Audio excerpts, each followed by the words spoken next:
Hello everyone, आप सभी का स्वागत है हमारे चैनल टारगेट जो अड्डा पर।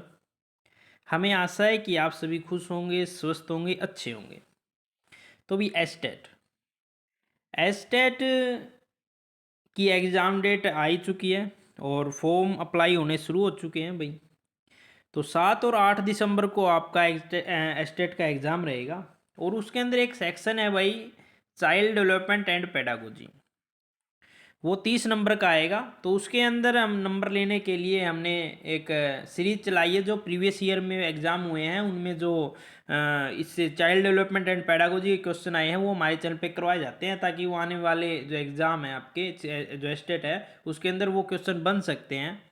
और वेरी वेरी इंपॉर्टेंट क्वेश्चन होंगे वो, जो आपके एग्ज़ाम में आ सकते हैं। और आप अब की बार क्या स्टेट पार कर सको, अब की बार स्टेट पार आपका हो जाए और आने वाले जो भी जॉब हैं आपकी उनके अंदर आप एलिजिबल हो जाएं और उसको क्लियर करके जॉब को प्राप्त करें। तो आप हमारे चैनल को सब्सक्राइब कर लीजिए और बेल आइकन को दबा लीजिए, ताकि आने वाले नोटिफिकेशन सबसे पहले और सबसे स्टिक आपको मिल सके। तो भाई पीडीएफ की तरफ चलते हैं जो हम आपके लिए लेकर आए हैं। Estate CTET D++B for all competitive और टीचिंग एग्जाम। जो भी आपके टीचिंग एग्जाम होंगे उन टीचिंग एग्जाम के लिए ये क्लास बहुत इंपॉर्टेंट रहेगी भाई।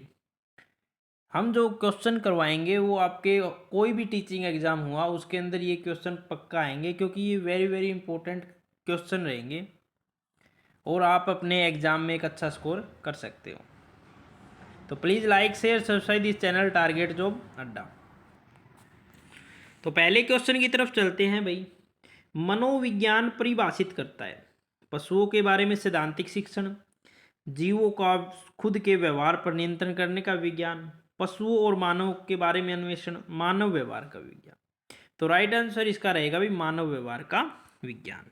नेक्स्ट, विलियम जेम्स की मनोविज्ञान के सिद्धांत पुस्तक कब प्रकाशित हुई? कब हुई थी भाई? 1850, 1890, 1860, 1820। तो राइट आंसर हमारा रहेगा भाई 1890। B is the right answer. Next, Kolkata विश्वविद्यालय में पहला मनोविज्ञान विभाग, मनोविज्ञान आएगा भाई, ठीक है, मनोविज्ञान विभाग कब खुला? कब खुला था भाई? 1916, 1914, 1917, 1919। तो राइट आंसर क्या रहेगा हमारा भाई? 1916। A is the right answer. Next, मनोविज्ञान में सूचनाओं को इकट्ठा करने के लिए कौन सी विधि है? अवलोकनात्मक विधि, व्यक्ति अध्ययन विधि, प्रयोगात्मक विधि, उपरोक्त सभी। तो राइट आंसर हमारा रहेगा भाई उपरोक्त सभी। नेक्स्ट, निम्न में से कौन सी विधि व्यवहार शिक्षक के लिए सैद्धांतिक तथा वस्तुनिष्ठ है? प्रयोगात्मक विधि, अवलोकनात्मक विधि, सर्वेक्षण विधि, व्यक्ति अध्ययन विधि, व्यक्तिगत अध्ययन विधि। तो कौन सी होगी भाई ये? प्रयोगात्मक विधि। कौन सी होगी ये? प्रयोगात्मक। A is the right answer. Next, किसी व्यक्ति के बारे में व्यक्तिगत मनोविज्ञान आंकड़ों के संग्रहण के लिए बेहतर विधि है? प्रयोग, सर्वेक्षण, व्यक्तिगत अध्ययन, साक्षात्कार। तो कौन सी रहेगी भाई? व्यक्तिगत अध्ययन। कौन सी रहेगी? व्यक्तिगत अध्ययन, सी। नेक्स्ट, सर्वेक्षण विधि में निम्न में से कौन सी विधि प्रयोग की जाती है? रेटिंग स्केल, साक्षात्कार, प्रश्न उत्तर या उपरोक्त सभी। तो राइट आंसर रहेगा भी उपरोक्त सभी, ठीक है, राइट आंसर रहेगा उपरोक्त सभी। नेक्स्ट, सैद्धांतिक उपागम आधारित होता है अन्वेषण योग्यता, नीतिवाद, कर्मिक, उपरोक्त सभी। तो क्या रहेगा भाई? कर्मिक, नीतिवाद, अन्वेषण योग्यता सभी रहेंगे भाई, उपरोक्त सभी। नेक्स्ट, अब्राहम मैस्लो से संबंधित है मानवतावाद उपागम, व्यवहारवाद उपागम, संज्ञानवाद उपागम, इनमें से कोई नहीं। तो कौन सा रहेगा भाई? मानवतावाद उपागम। A is the right answer. Next, भारतीय मनोविज्ञान संगठन की स्थापना हुई? 1924, 1925, 1923, 1920। तो राइट आंसर रहेगा 1924। ये वेरी वेरी इंपॉर्टेंट रहेंगे आपके आने वाले स्टेट एग्जाम के अंदर और अन्य टीचिंग एग्जाम के अंदर भी। साइंस एंड ह्यूमन बिहेवियर पुस्तक किसने लिखी? स्किनर, स्किनर है भाई, ठीक है। Skinner, Thorndike, Watson, Wertheimer. तो किसने की थी भाई? स्किनर ने। A is the right answer. Next है भाई, मोटिवेशन एंड पर्सनैलिटी पुस्तक किसने लिखी? मैस्लो, स्किनर, पियाजे, वाटसन। तो ये लिखी थे भाई मास्लो ने। A is the right answer, Maslow. ठीक है। Next, national academy of psychology की स्थापना कब हुई? 1989, 1990, 1995, 1981। तो राइट आंसर हमारा रहेगा भी 1989। A is the right answer. Next, कल मैंने देखा कि सीमा अपनी छोटी बहन से मामूली बात के ऊपर मामूली बात के ऊपर हिंसक, हिंसक आएगा यहाँ पे, ठीक है भाई, हिंसक रूप से लड़ रही है, जिसमें से कौन सा उपागम सीमा के व्यवहार को समझने में मेरी मदद करेगा? तो कौन सा व्यवहार करेगा? वो हिंसक रूप से लड़ रही है उसके साथ, संज्ञानात्मक उपागम, मनोगतिक उपागम, मनोलैंगिक उपागम या संरचनात्मक। तो राइट आंसर रहेगा भाई मनोगतिक उपागम। ठीक है, मनोगतिक उपागम राइट आंसर। नेक्स्ट, जब एक समान व्यक्ति समूह का एक समय अवधि में अध्ययन किया जाता है तो विधि क्या कहलाती है? अनुक्रमिक, अनुप्रस्थ, विश्लेषण, कलानुक्रमिक। कौन सी रहेगी भाई? कलानुक्रमिक रहेगी भाई, वो D is the right answer. Next, संज्ञानात्मक मनोविज्ञान का अध्ययन करने के लिए एक नया दृष्टिकोण है। व्यवहारात्मक प्रक्रिया का, दिमाग और मानसिक प्रक्रिया का, धारणाओं का, इनमें से कोई नहीं। तो राइट आंसर क्या रहेगा भाई? दिमाग और मानसिक प्रक्रिया का, दिमाग और मानसिक प्रक्रिया का। नेक्स्ट, शैक्षिक मनोविज्ञान शैक्षिक विकास का एक व्यवस्थित अध्ययन है। शिक्षा मनोविज्ञान की है परिभाषा किसके द्वारा दी गई है? शिक्षा मनोविज्ञान की जो ये परिभाषा है ना, ये किसके द्वारा दी गई? तो भाई ये J.M. स्टीफन के द्वारा दी गई भाई। A answer is the right answer. Next, साविंगिक बुद्धि पुस्तक किसने लिखी? गोलमैन, विलियम जेम्स, स्किनर, प्याजे। तो गोलमैन ने लिखी थी भाई साविंगिक बुद्धि की पुस्तक। किसने लिखी? गोलमैन। नेक्स्ट, आनुवांशिकी, आनुवांशिकता को कौन सी सामाजिक संरचना माना जाता है? गत्यात्मक, गौण, प्राथमिक, स्थिर। तो कौन सी माना जाता है भाई इसको, आनुवंशिकता को?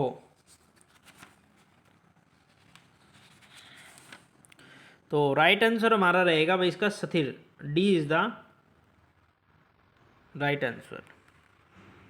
नेक्स्ट, मानव व्यक्ति तो परिणाम है आनुवांशिकता, वातावरण के अंतर क्रिया का, केवल वातावरण का, केवल आनुवांशिकता का, पालन पोषण और शिक्षा का। किसका रहेगा भाई? आनुवांशिकता और वातावरण की अंतर क्रिया का। A is the right answer. Next, निम्नलिखित में से किसके अतिरिक्त सभी वातावरणीय कारक विकास को आकार देते हैं? किसके अतिरिक्त?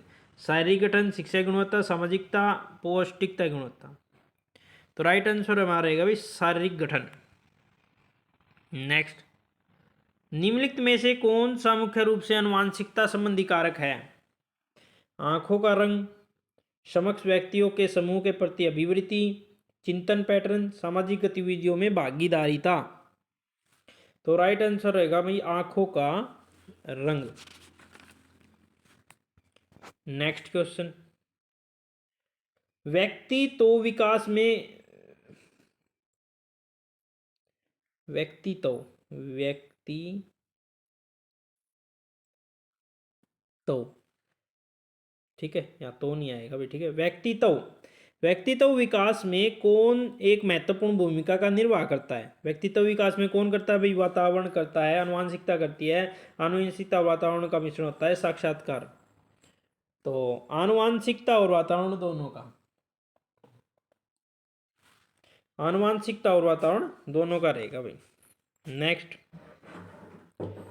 प्राथमिक कक्षा में साक्षात्कार वातावरण निर्मित करने के लिए एक शिक्षक को क्या करना चाहिए?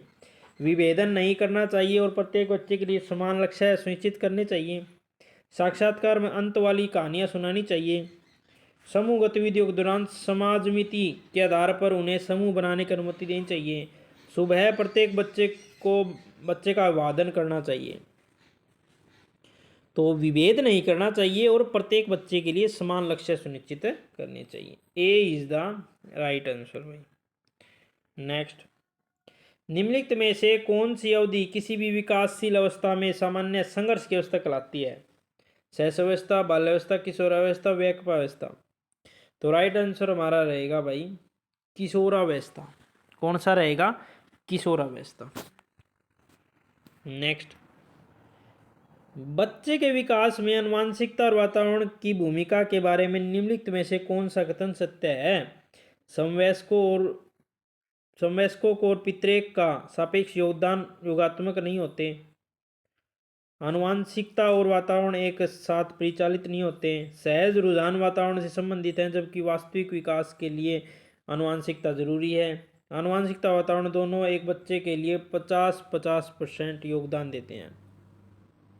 राइट आंसर रहेगा भाई समवयस्कों और पितृक का सापेक्ष योगदान योगात्मक नहीं होता। ठीक है, समवयस्कों और पितृक का सापेक्ष योगदान योगात्मक नहीं होता। ए इज द राइट आंसर भाई इसका। ए राइट आंसर रहेगा भाई इसका। नेक्स्ट, निम्नलिखित में से कौन सा कथन बच्चों के विकास में परिवेश की भूमिका का समर्थन करता है? पिछली कुछ दशाब्दियों में बुद्धि लब्धांक परीक्षा में शिक्षार्थियों के औसत प्रदर्शन में लगातार वृद्धि हुई है। कुछ शिक्षार्थी सूचनाओं का जल्दी प्रकरण करते हैं और जबकि कुछ कक्षा के अन्य विद्यार्थी ऐसा नहीं कर पाते। एक समान जुड़वा बच्चे जिनका पालन पोषण विभिन्न परिवार में हुआ है, उनकी बुद्धि लब्धि 0.75 है और सामाजिक शारीरिक रूप से स्वस्थ बच्चे अक्सर नैतिक रूप में अच्छे पाए जाते हैं। तो राइट आंसर इसका रहेगा भाई समवयस्कों और पितृक का योग अरे ये नहीं है, दूसरे बोल गया क्या? तो राइट आंसर हमारा रहेगा भाई पिछली कुछ दशाब्दियों में बुद्धि लब्धांक परीक्षा में शिक्षार्थियों को औसत परिवर्तन में लगातार वृद्धि हुई है।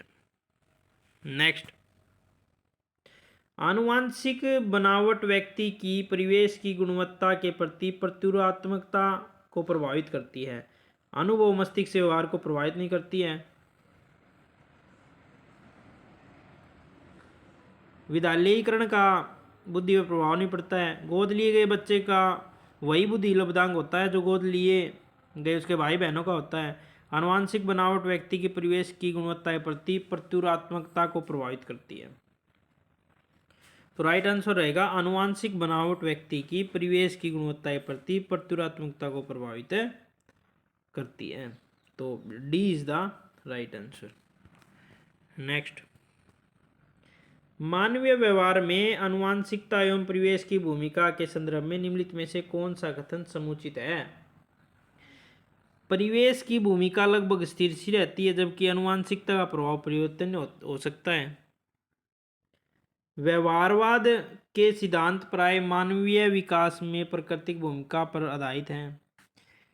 विकास के विभिन्न क्षेत्रों में आनुवांशिकता एवं परिवेश का सापेक्ष प्रभाव परिवर्तनशील है।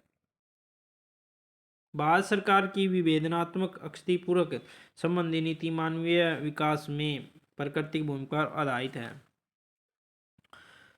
राइट आंसर होगा वे विकास के विभिन्न क्षेत्रों में आनुवांशिकता एवं परिवेश का सापेक्षता प्रभाव परिवर्तनशील है। C is the right answer.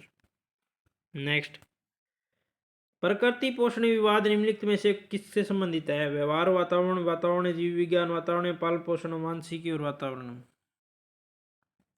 तो राइट आंसर हमारा रहेगा भाई आनुवांशिकी एवं वातावरण। D is the right answer. Next, प्रकृति पालन पोषण वाद विवाद के संदर्भ में निम्नलिखित में से कथनों में से कौन सा आपको उपयुक्त प्रतीत होता है? वंशानुक्रम तथा परिवेश अभिन्न रूप से एक दूसरे से गुथे हैं, दोनों के विकास को प्रभावित करते हैं, दोनों विकास को प्रभावित करते हैं। एक बच्चा खाली स्लेट के समान होता है जिसका चरित्र परिवेश के द्वारा किसी भी आकार में डाला जा सकता है। एक बच्चे के व्यवहार का निर्धारण करने में परिवेश के प्रभाव का बहुत कम महत्व होता है, वह प्राथमिक रूप से आनुवंशिकी रूप से निर्धारित रहता है। बच्चे आनुवंशिक रूप से उसी तरफ परिवर्तित होते हैं जिस तरफ होना चाहिए, उसी से कोई फर्क नहीं पड़ता कि किस प्रकार के परिवेश में पल बढ़ रही हैं। तो राइट आंसर रहेगा वंशानुक्रम तथा परिवेश अभिन्न रूप से एक दूसरे से गुथे हैं, दोनों विकास को प्रभावित करते हैं। मतलब ए इज द राइट आंसर। प्रकृति पालन पोषण विवाद में प्रकृति से क्या अभिप्राय है? हमारे आसपास का वातावरण, जैविक की विशेषता, वंशानुक्रम सूचनाएं, भौतिक और सामाजिक संसार की जटिल शक्तियां, एक व्यक्ति की मूल प्रवृत्तियां। राइट आंसर होना रहेगा अभी जैविक की विशिष्टताएं या वंशानुक्रम सूचनाएं, B is the right answer. Next, किस अवस्था में शारीरिक वृद्धि तीव्र होती है? किस अवस्था में शारीरिक वृद्धि तीव्र होती है? तो शैशवावस्था, आरंभिक बाल्यावस्था, किशोरावस्था, प्रौढ़ावस्था। तो राइट आंसर हमारा रहेगा भाई आरंभिक बाल्यावस्था में, B is the right answer. Next, कौन सी अवस्था को तूफान की अवस्था ही बोला जाता है? शैशवावस्था, बाल्यावस्था, किशोरावस्था, आरंभिक बाल्यावस्था। तो किशोरावस्था को बोला जाता है भाई तूफान की अवस्था। विकास के संदर्भ में कौन सा कथन गलत है? विकास उत्तेजना द्वारा सहायता युक्त नहीं है, सांस्कृतिक परिवेश के द्वारा विकास प्रभावित है, विकास के प्रत्येक चरण में खतरा है, विकास की प्रत्येक अवस्था में विशिष्ट व्यवहार है। तो राइट आंसर हमारा रहेगा विकास उत्तेजना द्वारा सहायता युक्त नहीं है, विकास उत्तेजना द्वारा सहायता युक्त नहीं है, ये कथन गलत है भाई, ठीक है। और ये भी ठीक है, विकास के प्रत्येक चरण में खतरा है, विकास की प्रत्येक अवस्था में विशिष्ट व्यवहार है, सामाजिक परिवर्तन के द्वारा विकास प्रभावित होता है, ठीक है। तो आज के लिए इतना ही भाई। Please like share subscribe this channel target जो बड्डा। ऐसी वीडियोस प्राप्त करने के लिए हमारे चैनल को सब्सक्राइब करिए। और एस्टेट आपका पार की बार करवा के रहेंगे भाई, जिसका एस्टेट नहीं हो रहा है तो आप हमारे चैनल को सब्सक्राइब कर लीजिए। और ऐसे ही ऐसी हम वीडियो आपके लेकर आते रहेंगे। हरियाणा जीके की लेके आते हैं, हरियाणा जो भी आपकी EVS की लेके आते हैं, ऐसी ही चाइल्ड डेवलपमेंट पेडागोजी की लेके आते हैं, ठीक है। तो ऐसी एस्टेट की सभी वीडियोस हम आपके लेके आते हैं, इसलिए आप हमारे चैनल को सब्सक्राइब कर लीजिए। और भी किसी एग्ज़ाम की आप कॉम्पिटिटिव एग्ज़ाम की तैयारी कर रहे हैं तो भी आप एग्ज़ाम हमारे चैनल को सब्सक्राइब कर लीजिए, ताकि आने वाले नोटिफिकेशन सबसे पहले स्टैटिस्टिक आपको मिल सके। यहाँ तक वीडियो देखने के लिए आपका बहुत बहुत धन्यवाद। भगवान करे आप हमेशा खुश रहें।